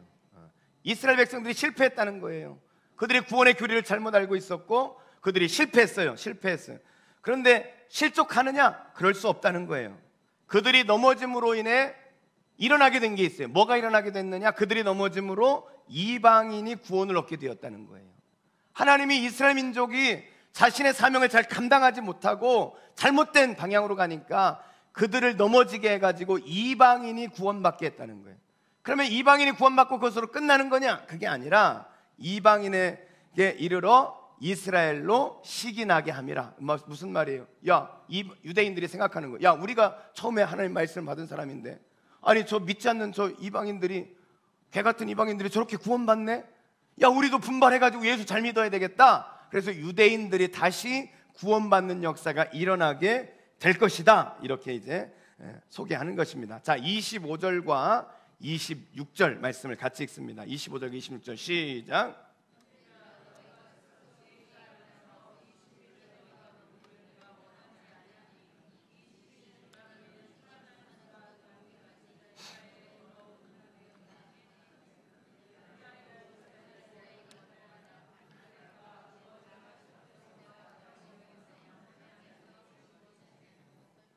네, 거기에 보니까 이방인의 충만한 수가 들어오기까지, 유대인들이 넘어졌어요. 그래서 구원이 이방인에게 갔죠. 그래서 이방인의 충만한 수가 들어오기까지 이스라엘은 더러는 우둔하게 되어 있어요. 지금은 배제되어져 있는 것 같단 말이에요. 그렇지만 온 이스라엘이 나중에는 어떻게 된다고요?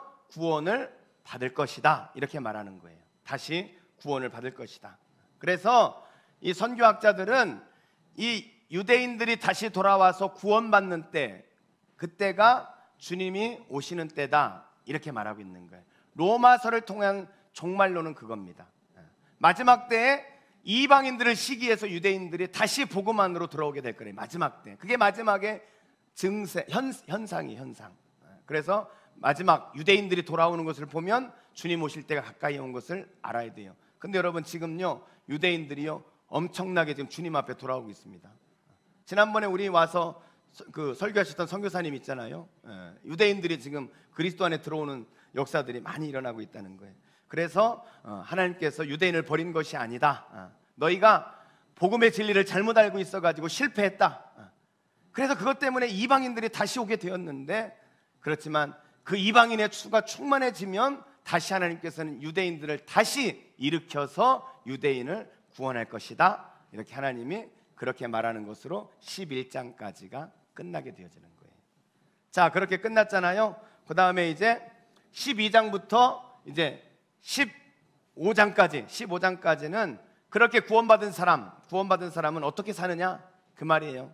자, 거기부터는 이제 유인물을 쭉쭉쭉 보면서 넘어가도록 하겠습니다. 자, 12장 구원받은 사람은 어떻게 사느냐? 구원받은 사람은 1절 2절 하나님과의 관계에서 참된 예배를 드리며 살아라. 참된 예배는 교회 와서 예배 드리는 것도 예배지만 세상에서 하나님의 뜻을 분별하며 사는 것이 참된 예배다.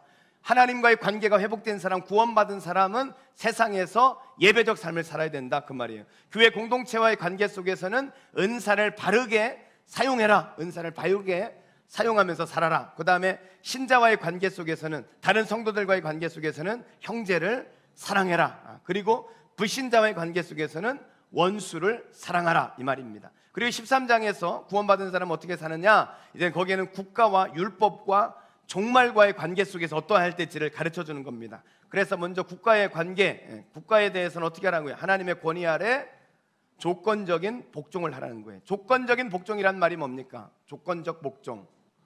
국가의 권위에 무조건 다 순종하라는 게 아니에요. 하나님의 말씀에 위배되지 않은 것에 대해서 순종하라, 그 말입니다. 그 다음에 두 번째는 사랑과 율법의 관계에 대해서 어떻게 해야 될지 그것을 이야기하고 있고요. 그 다음에 종말의 때 어떻게 우리가 살아야 되는지, 구원받은 자의 종말의 때를 이야기하고 있는 것이 13장이에요. 그리고 나서 14장에서는 교회 분열과 연합에 대한 이야기를 하고 있습니다. 교회 분열과 연합에 대해서 이야기하면서 바울은 강한 자와 약한 자를 이야기합니다. 강한 자가 있고 약한 자가 있다는 거예요. 근데 그들에 대해서 첫째는 서로 비난하지 마라, 이렇게 말합니다. 그리고 강한 자에게 또 권면을 하는데 비본질적인 문제로 약한 자를 넘어지게 하지 마라, 이렇게 권면을 하고요. 또 강한 자의 권면 두 번째는 그리스도를 본받아 약한 자를 우선적으로 생각하라는 거예요. 약한 자를 우선적으로 생각하라. 그리고 강한 자와 약한 자 모두에게 다시 권면을 하는데 서로 받으라, 이렇게 말합니다. 서로 받아줘라, 이렇게 이야기하는 거예요. 그래서 구원받은 자는 그렇게 사는 것이다. 그래서 13장, 14장까지. 그리고 나서 15장 14절부터 33절까지는 결론이죠. 결론에서 바울은 이제 바울의 과거의 선교에 대해서 이야기합니다. 자기가 이방인을 위한 제사장적 사역을 감당하는 사람이고, 그래서 과거의 선교를 이렇게 했다, 그것을 이야기하고 앞으로 미래의 계획을 바울이 이야기해요. 그래서 자기가 로마에 갈 것이고 예루살렘에 가고 싶고 서버나 스페인까지 가서 복음을 전하고 싶다, 미래에 대한 계획을 설명을 합니다. 그리고 세 번째, 선교를 위해서 바울이 기도를 요청합니다. 기도를 요청하고 그 기도를 요청하면서 선교 후원을 좀 너희들이 해줬으면 좋겠다, 부탁을 하는 거예요. 그리고 나서 16장에 넘어가면 바울의 마지막 인사가 있습니다. 그래서 로마서를 전달하는 사람, 로마서를 쓴 사람, 대필한 사람이 있어요. 누가 대필했을까요? 누가 했죠? 로마서를 바울이 직접 쓴 게 아니에요. 두기고를 통해서 썼습니다. 두기고를 통해서. 그리고 로마서를 로마에 배달한 사람이 있어요. 그 사람이 누굴까요? 베베예요. 베베. 그래서 베베에 대한 추천, 그리고 또 성도들의 인사를 하고, 그 다음에 바울과 함께한 동역자들을 이제 바울이 이제 안부를 전해주는 거, 그리고 마지막에 하나님의 영광을 찬양하는 영광송, 이렇게 해서 이제 로마서가 끝나게 되어집니다. 네, 생각.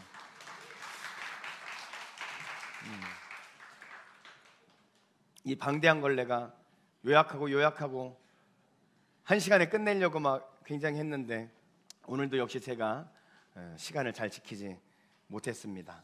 로마서, 이제 요 유인물을 가지고 여러분들이 이제 성경을 이제 쭉 읽어보시는 거예요. 성경을 읽을 때 유인물을 가지고 성경을 그렇게 읽으시면 훨씬 더 이제 로마서가 들어오겠죠. 그래서 이번 주에는 로마서를, 여러분 창세기는 몇 장인가요? 전체가 50장. 출애굽기는요 40장.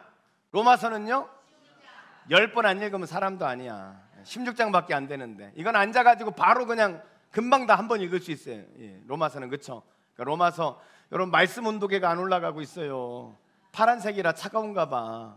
그래서 말씀 온도계를 주일날 올 때 좀 쑥 좀 여러분들이 올려주세요. 그래서 내일 로마서를 전부 다 여러분들이 2번씩 읽고 오세요.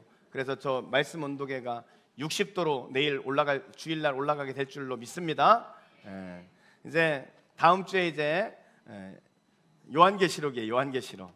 사실 요한계시록이 어찌 보면 성경에서 제일 어려운 책이에요. 요한계시록이. 제가 굉장한 부담을 지금 안고 있습니다. 굉장히 부담을 안고 있는데 여러분 다음 주 요한계시록을 제가 잘 정리할 수 있도록 여러분 기도해 주시면 감사합니다.